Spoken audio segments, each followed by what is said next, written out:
Begitu kembali ke Mansion Aguero, Matteo langsung terheran dengan keadaan di sana. Semua orang pada ribut. Mereka terlihat gelisah dan khawatir. Mereka bahkan mengabaikan Matteo yang melangkah di sebelah mereka. Di ruang tamu, Matteo melihat Susan yang sedang duduk di sofa dikelilingi oleh beberapa pelayan. Susan nampak pucat sambil memegangi kepalanya. Susan, ada apa? Matteo mendekati Susan. Apa keributan ini terjadi karena Susan jatuh sakit?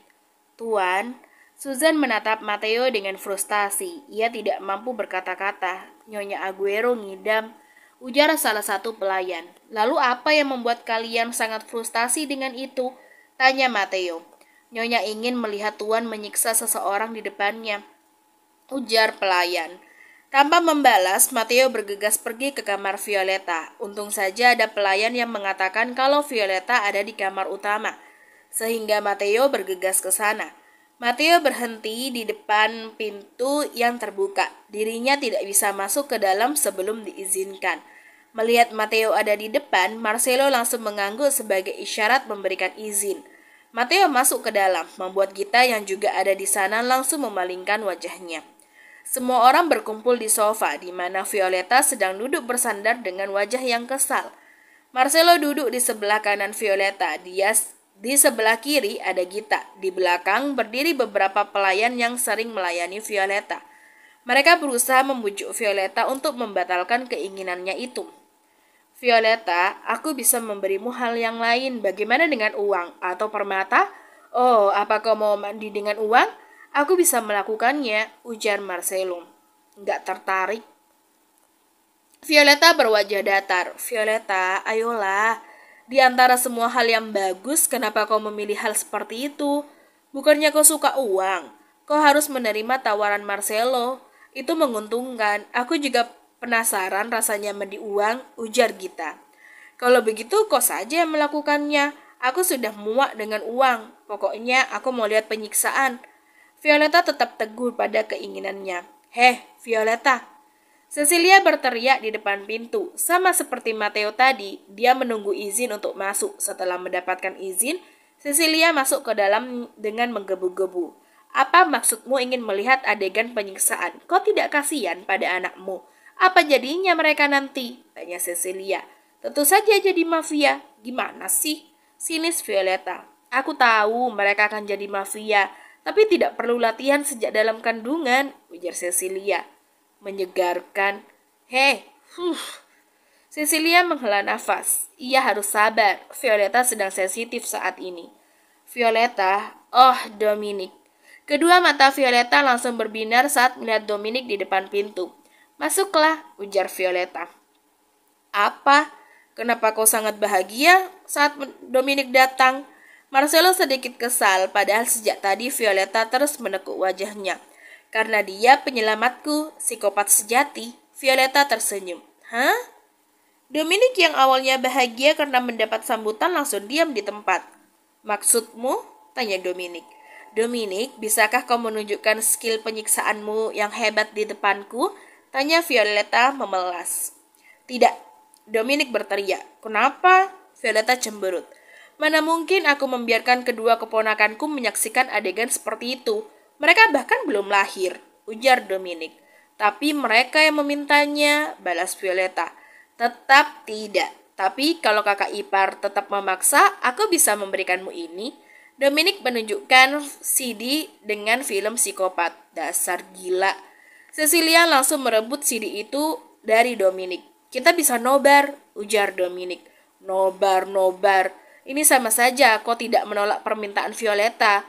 Cecilia menjewer telinga Dominic. Pria itu meringis. Violetta, Marcelo tidak jadi bicara karena mood Violetta sudah sangat buruk. Maaf ya anak-anakku, kalian tidak dapat apa yang kalian inginkan. Violetta mengelus perutnya. Perkataan Violetta membuat orang-orang di dalam ruangan tidak tahu harus bereaksi apa. Violetta, bagaimana jika menenangkan mereka dengan makan kue? Tanya Matteo. Suara pria itu sangat dingin dan datar, lebih seperti ancaman jika didengar. Matteo, Marcelo berhenti bicara saat Violetta lebih dulu menjawab. Kupikir bayi tomat mau makan kue coklat dan lemon hangat, ujar Violeta. Segera bawakan, ujar Marcelo. Baiklah, Tuan Aguero. Salah satu pelayan berlari keluar. Kau baik saja kan? Tanya Marcelo. Iya, sedikit kesal sih. Violeta menguap pelan. Kau mengantuk? Bagaimana jika tidur sebentar? Tanya Marcelo. Kalau aku tidur, aku nggak jadi makan kue dong. Violeta mengerucutkan bibirnya. Aku sedikit bosan. Aku ingin jalan-jalan tapi malas bergerak, ujar Violeta. Aku akan menggendongmu. Marcelo berlutut di depan Violeta. Wanita itu melompat ke punggung suaminya dengan bahagia, memeluk leher Marcelo dengan erat. Jalan-jalan sebentar aja, lalu kembali sebelum lemonnya dingin, ujar Violeta. Sesuai perintahmu, ratuku. Marcelo membawa Violeta keluar dari kamar utama. Yes, apa yang mereka lakukan? Ih, menjijikkan. Gita merinding. Kau hanya iri karena tidak punya pasangan, ujar Cecilia. Enggak. Gita memalingkan wajahnya yang memerah. Kenapa mereka malah pergi? Padahal aku mau ngobrol dengan kakak ipar. Dominic sedikit kecewa. Bagaimana kalau kita jalan-jalan juga? Cecilia menggenggam tangan Dominic. Dia sengaja menarik Dominic keluar dari kamar utama sebelum pria itu memberikan jawaban. Kenapa buru-buru sekali? Gita akhirnya sadar kalau hanya tersisa dirinya dan Matteo di dalam sana. Para pelayan lain sudah keluar setelah Marcelo pergi. Aku juga harus pergi. Gita yang hendak pergi ditahan oleh Matteo. Kita harus bicara, ujar Matteo. Begini saja, kau tonjok aku. Gita mengangkat wajah dan menutup kedua matanya. Apa? Kau pasti dendam setelah aku menonjokmu kan? Balas aja aku, ujar Gita. Kau yakin? Iya. Tidak marah? Tidak. Gita berdebar menantikan kepalan tangan Matteo menyentuh wajahnya. Namun sesuatu tidak terduga terjadi. Gita malah merasakan benda kenyal menempel di bibirnya. Saat ia membuka mata ternyata Matteo menciumnya. Kau? Gita menyentuh bibirnya. Memukul wanita bukan keahlianku, ujar seseorang yang tidak segan melempar wanita pengganggu. Kau? Gita mengepalkan kedua tangannya. Ia melayangkan satu pukulan ke arah Matteo dan kali ini tangannya ditahan. Matteo memberikan kecupan di kepalan tangan Gita. Wanita itu semakin memerah. Ia menarik tangannya dengan cepat. Apa sih? Kau ini kenapa? Teriak Gita. Ada yang ingin kukatakan. Matteo mengeluarkan sebuah kotak berwarna biru. Gita semakin berdebar. Ia menebak itu adalah cincin. Namun saat dibuka, itu adalah jepitan rambut. Aku sadar lamaranku tadi pagi sangat menyedihkan. Aku akan melamarmu sekali lagi. Maukah kau menikah denganku? Tanya Matteo. Gita bisa melihat wajah Matteo yang memerah di tengah ekspresi gugupnya. Gita tertawa. Kenapa tertawa? Tanya Matteo. Habisnya wajahmu itu. Gita merasa sangat geli. Ia menikmati pertunjukan wajah Matteo. Pria itu hanya diam, membiarkan Gita tertawa sepuasnya. Setelah beberapa saat, Gita berhenti tertawa dan berdehem pelan. Kenapa jepit rambut? Tanya Gita. Aku tidak tahu ukuran jarimu, dan kupikir kau lebih cocok dengan jepit rambut daripada cincin, ujar Matteo. Gita mengambil jepit rambut itu lalu memakainya. Bagaimana? Apa ini berarti kau menjawab lamaranku dengan iya? Tanya Matteo. Menurutmu? Gita memalingkan wajahnya. Iya, kau menerima lamaranku, ujar Matteo. Sudah tahu, jangan diperjelas. Gita berdehem. Apa? Matteo terkejut sendiri, jadi dia benar-benar diterima. Kenapa? Kenapa kau menerimanya? Tanya Matteo. Banyak tanya. Gita berjalan melewati Matteo. Tunggu Gita, jawab dulu pertanyaanku. Matteo mengejar Gita. Pikir aja sendiri. Gita bicara dengan nada jutek, namun diam-diam dia tersenyum. Bagaimana pekerjaanmu? Sudah lama tidak bertemu, kau menanyakan pekerjaanku. Dominic cemberut. Kita baru berpisah tadi pagi, bodoh. Cecilia mencubit pelan lengan Dominic. Habisnya berpisah 1 jam saja terasa seperti 1 abad, ujar Dominic. Bener-bener deh, apa kau menggoda para wanita lain seperti ini? Tanya Cecilia. Iya, tapi berbeda. Aku menggoda mereka karena bosan, sedangkan aku menggodamu karena aku mencintaimu, ujar Dominic. Apa aku mendapatkan jaminan kau tidak akan menggoda wanita lain lagi? Tanya Cecilia. Hani, apa kau cemburu? Dominic tersenyum menggoda. Jawab aja. Hani, kau bisa potong aku jika bermain dengan wanita lain di luar sana, ujar Dominic. Aku menganggap ini sebagai janji.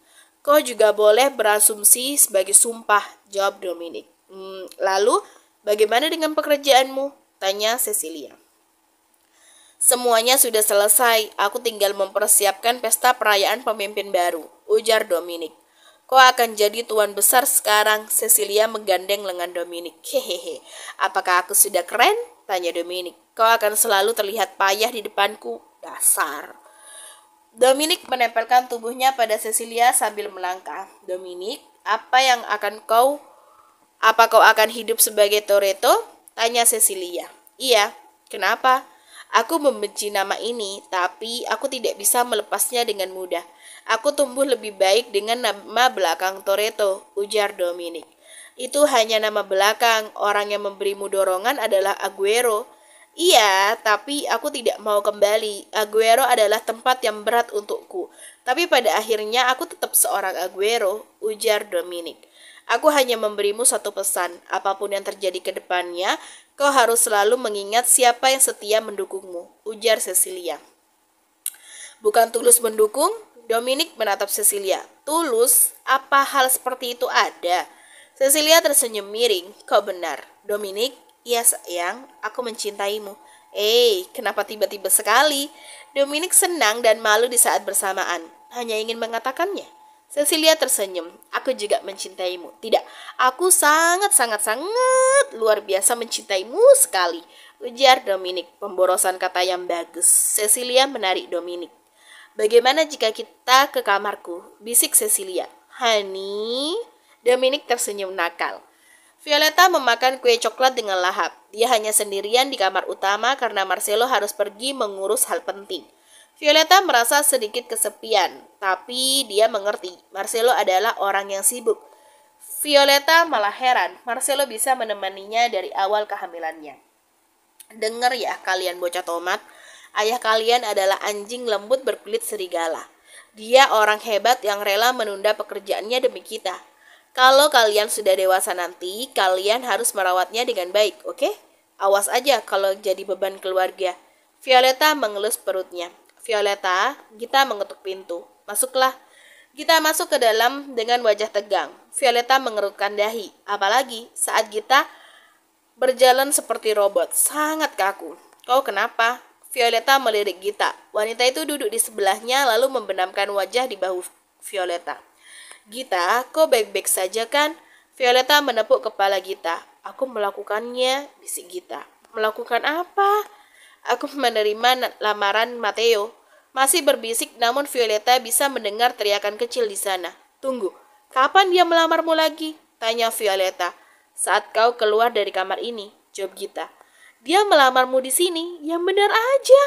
Violeta pikir itu bukan ide yang buruk, tapi tetap saja melamar di kamar orang lain. Tunggu, setidaknya itu lebih baik daripada melamarmu di dalam gang kecil yang penuh dengan sampah. Violeta mengingat kenangan menyebalkan itu. Marcelo melamarmu di tempat seperti itu? Gita terkejut. Ia tidak pernah tahu ini sebelumnya. Iya, bajingan itu bahkan hendak menculikku karena aku menolaknya. Balas Violeta. Wah, bajingan sialan. Jadi kau diculik lalu dinikahi? Gita gergetan. Aku mengambil uang di dompetnya lalu memukulnya, ujar Violeta. Bagus sekali. Ini baru kawanku. Gita menampar bahu Violeta. Iyalah, dulu dia masih bajingan brengsek tidak tahu mal.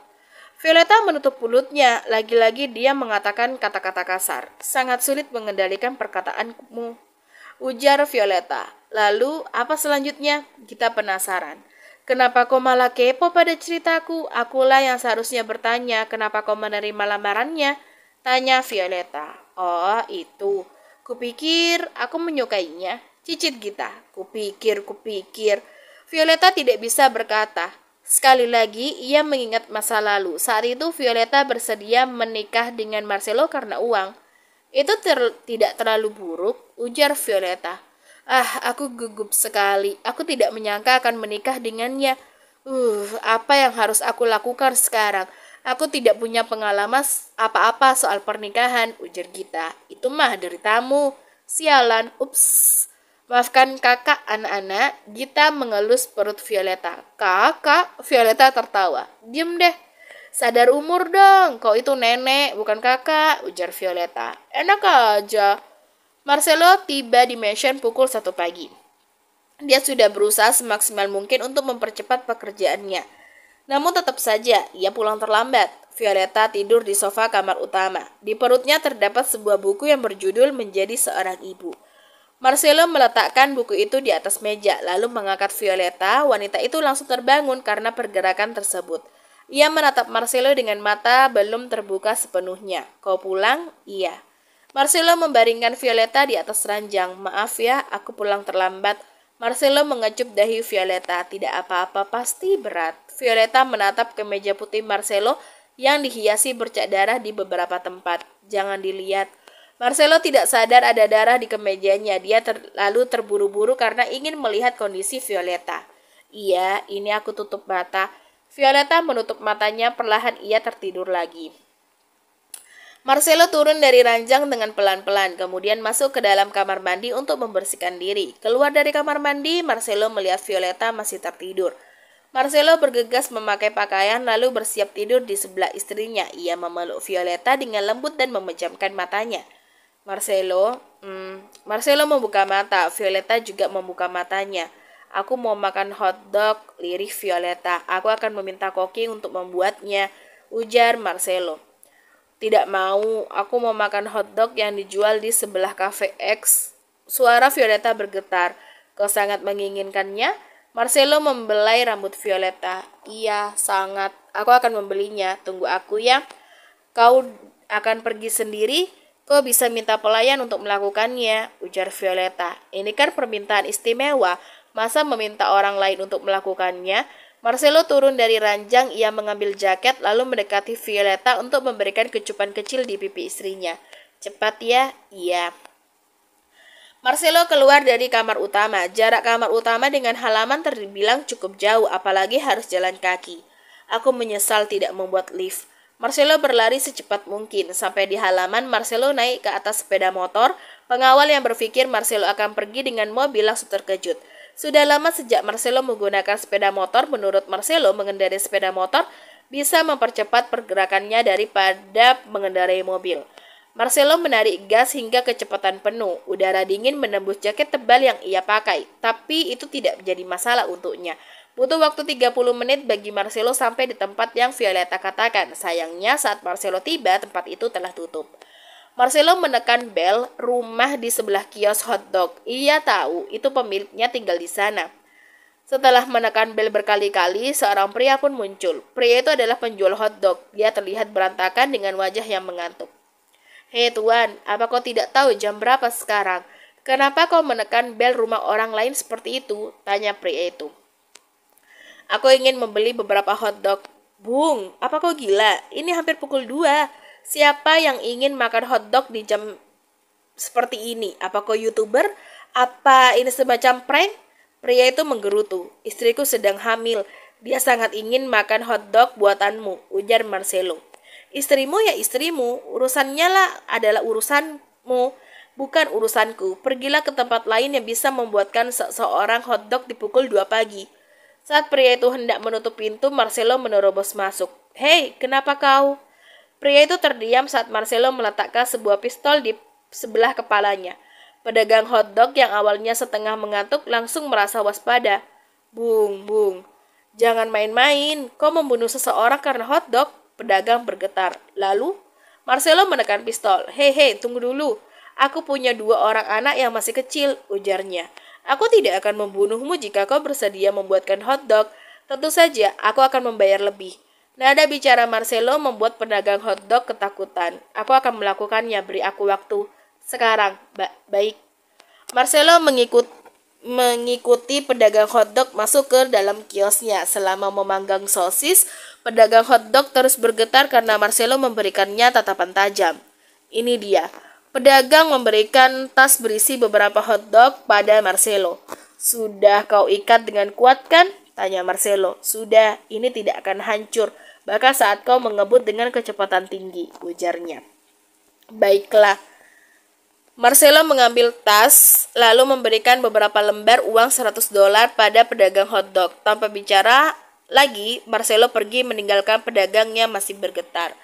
Sampai di mansion, Violeta benar-benar menunggu Marcelo. Dia duduk bersila di atas sofa sambil memainkan game online.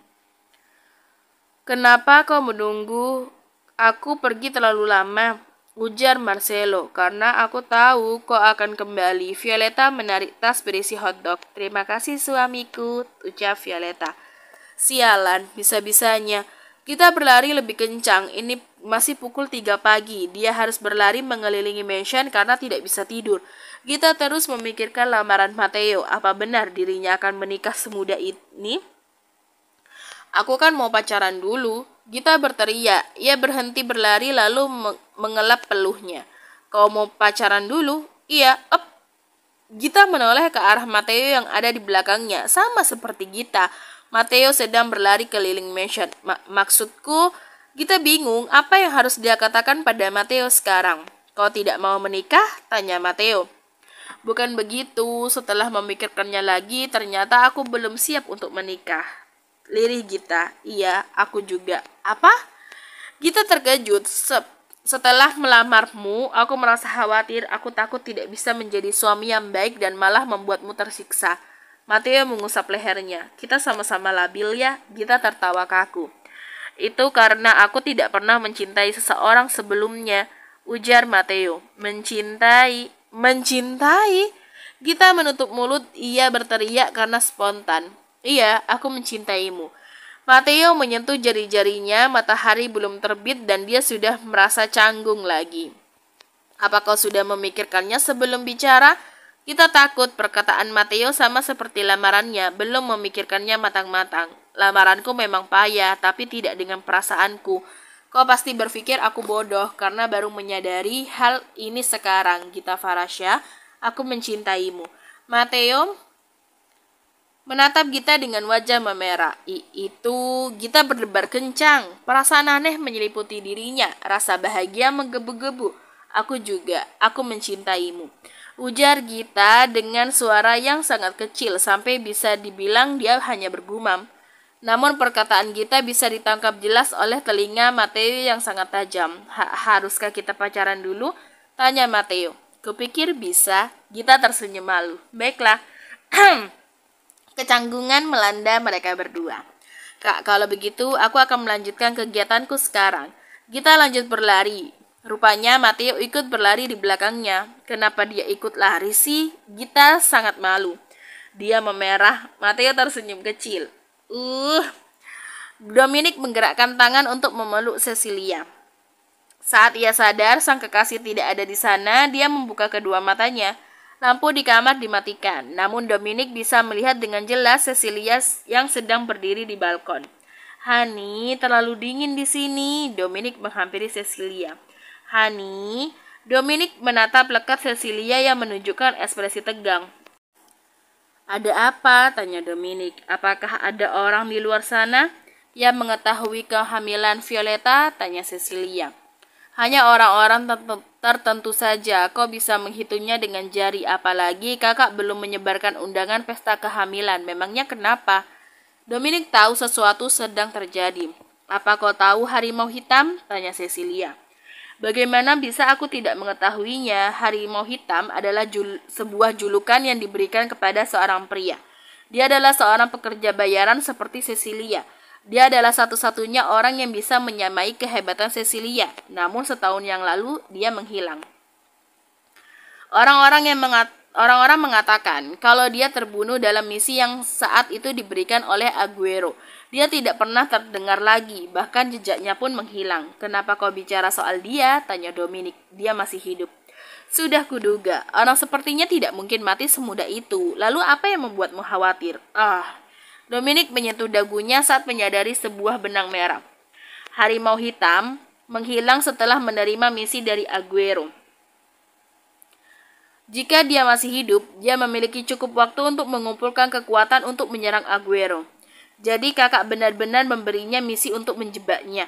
Dominic tidak pernah yakin dengan itu karena Marcelo tidak mau bicara. Dominic mencoba menyelidiki ini dalam waktu yang lama, tapi untuk pertama kalinya dia tidak menemukan apapun. Lambat laun Dominic melupakan semua itu karena hal yang lain yang lebih menarik. Rekanku diserang olehnya, tapi tidak dibunuh. Dia bilang akan menuju Aguero. Ujar Cecilia. Baiklah, kita akan bersenang-senang dalam waktu dekat. Dominic tersenyum.